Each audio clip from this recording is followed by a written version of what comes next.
ایک چھوٹے سے گھر میں ایک ننھی سی بچی رہتی تھی جس کا نام تھا مریم۔ مریم کی دنیا بہت چھوٹی تھی مگر بہت خوبصورت تھی۔ اس کی دنیا اس کی امی کی محبت اور باپ کی شفقت کے گرد گھومتی تھی۔ ہر دن ہمیشہ خوشیوں میں گزارتی اور مریم سمجھتی تھی کہ یہ خوشیاں ہمیشہ رہیں گی، مگر زندگی ہمیشہ انسان کی مرضی کے مطابق نہیں چلتی۔ کچھ دن کے بعد مریم کی امی بیمار ہو گئی اور بیماری اتنی طویل ہو گئی کہ اسی بیماری میں ان کا انتقال ہو گیا۔ ماں کے جانے کے بعد مریم کی زندگی سے جیسے روشنی ختم ہو گئی ہو۔ وہ ہر رات اپنی ماں کو یاد کر کے روتی اور خاموشی سے اپنے آنسو بہاتی۔ مریم کے والد اپنے بیٹی کا یہ دکھ دیکھ نہ سکے۔ اس نے سوچا کیوں نہ دوسری شادی کر لے، مریم کو ایک اور ماں مل جائے گی، شاید وہ اس کے ساتھ خوش رہے اور وہ سکون پا سکے۔ تو ویسے ہی انہوں نے شادی کر لی اور گھر میں پھر سے خوشیاں لوٹ آئی، لیکن یہ خوشیاں زیادہ دیر تک قائم نہ رہ سکی۔ کچھ ہی عرصے بعد مریم کے والد بھی شدید بیمار ہو گئے اور وہ دنیا سے رخصت ہو گئے۔ اب مریم بالکل اکیلی تھی، نہ ماں کا سایہ نہ باپ کی شفقت۔ شروع میں تو سوتیلی ماں نے کچھ محبت کا دکھاوا کیا تھا، مگر وقت کے ساتھ اس کا اصل چہرہ بھی سامنے آ گیا۔ وہ گھر جو کبھی محبت سے بھرا تھا اب مریم کے لیے قید خانہ بن چکا تھا۔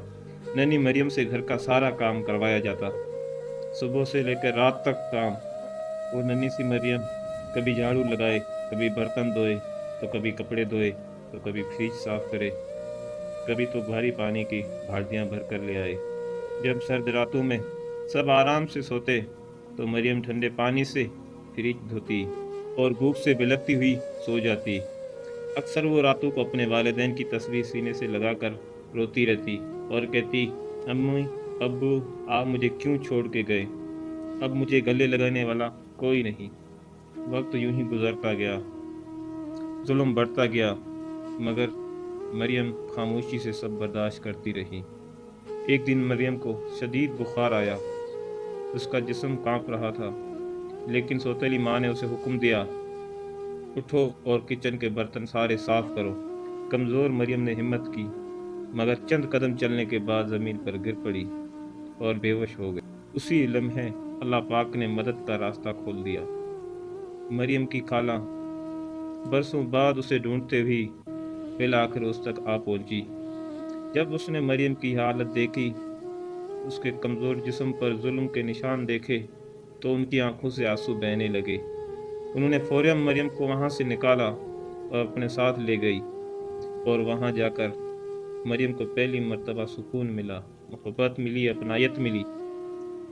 وقت گزرتا گیا اور وہیں کمزور اور مظلوم مریم تعلیم حاصل کر کے ایک کامیاب انسان بن گئی، لیکن اس نے اپنی کامیابی صرف اپنے لیے نہیں رکھی۔ اس نے اپنی زندگی یتیم اور بے سہارا بچوں کے لیے وقف کر دی، تاکہ کوئی اور بچہ وہ درد نہ سہے جو اس نے سہے تھے۔ مریم کی کہانی ہمیں یہ سکھاتی ہے کہ زندگی کی آزمائش کیوں چاہے کتنی ہی بڑی کیوں نہ ہو، انسان صبر کا دامن کبھی نہ چھوڑے، تو اللہ پاک اس کے لیے آسانی کا دروازہ ضرور کھول دیتا ہے۔ اور یاد رکھے، مظلوم کے آنسو کبھی ضائع نہیں جاتے، اور ظلم کرنے والے کا انجام کبھی اچھا نہیں ہوتا۔